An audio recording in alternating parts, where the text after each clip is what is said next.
Senator, nice to see you, sir. Thank you for having me.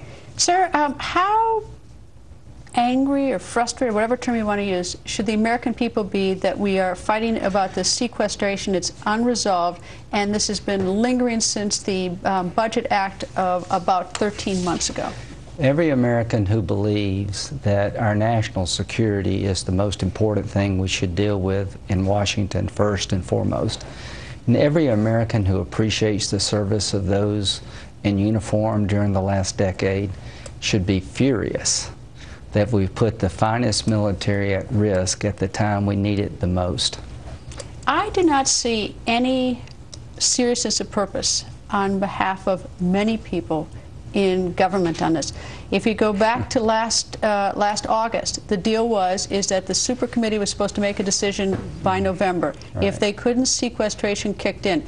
There is nothing, they couldn't reach a decision in November. There was nothing to prevent them from doing something December, January, February, March, April, May, June, July, August. The President signed the Transparency Act, in which he was supposed to provide by the 6th of September information about sequestration. He blew off that deadline. I don't see any effort of anyone to take this seriously. Well, you know, the Commander-in-Chief's first responsibility is to look out for those in uniform who fight the wars.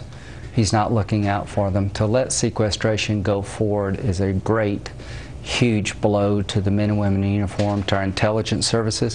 Where do you think all this information we get about Iran and China and Russia and Taliban comes from? Where do you think these drone programs come from? They come from the intel side.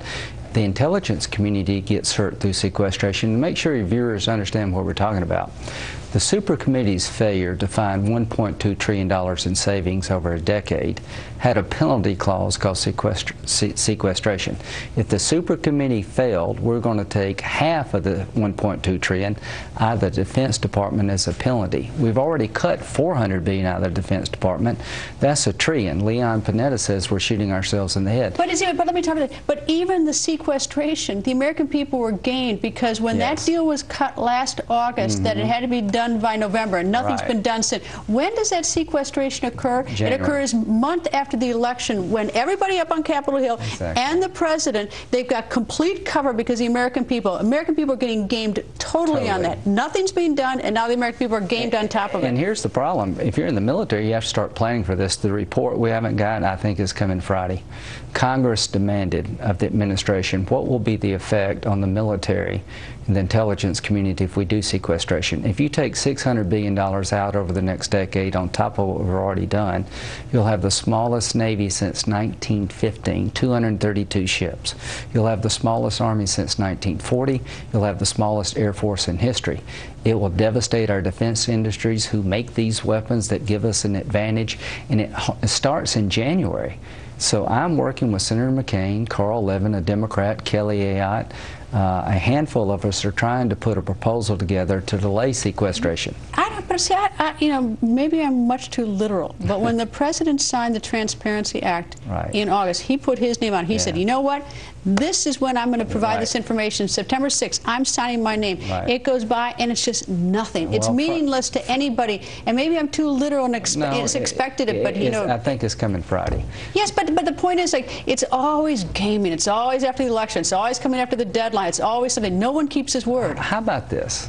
You got the House and the Senate back after 5 weeks. For 8 days, the House. For 8 days only. Now, you have made a very good case for the fact that if sequestration is allowed to go forward, it will throw the whole defense industry and our military into chaos.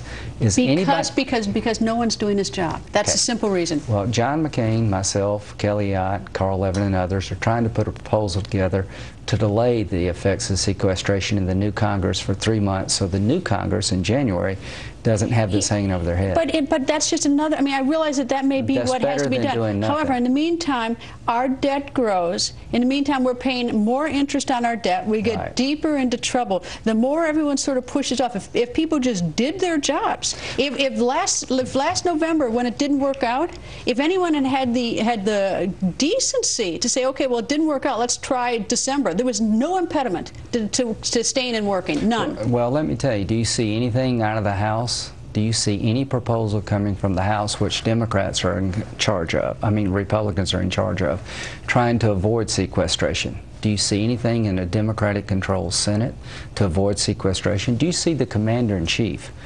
Instead of preaching to the Congress, we've got to fix this before it starts, he is sitting on the sidelines and allowing it to begin. The lame duck is the hope that we'll somehow fix this before January of next year. That's where we're played. That's where the American people, that's where we're played. Totally I've been here a long time, and I made my fair share of mistakes, but from the get-go, when they put this idea on the table that if the super committee failed, we would take $600 billion out of the Defense Department, I said, what are you thinking?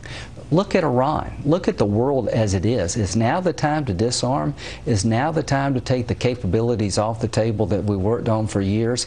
Where did the party of Ronald Reagan go? Let me ask another quick question, and we got to go. You have endorsed, you and Senator McCain have endorsed a congressman from the state of California in a primary. Who's a Democrat. Who's a Democrat. Is that going to hurt him or help him to have you guys endorse him? He asked us to do it. His name is Howard Berman. We disagree on most things, but he believes Iran is trying to develop a nuclear weapon, and if they do, it will throw the world into chaos. He stood by Israel as a staunch Democrat. He's been good on the war on terror, and I think of all the issues you named, debt, out of control tax code, mountains of debt, out of control spending, the biggest threat to our way of life, quite frankly, is the rise of radical Islam and Iran getting a nuclear weapon, and that's going to happen sooner rather than later. And what signals are we sending our enemies when we take our Defense Department and put it on the chopping block? What signals are you sending the world about America's resolve to protect her freedom and everyone else's? So you're endorsing Democrat Congressman Berman? Because I think he will be good for national security, and God knows we're not talking about national security enough. If it weren't for this program, I don't think most people would even know sequestration exists. Senator, nice to see you. Always nice to see you. Thank you.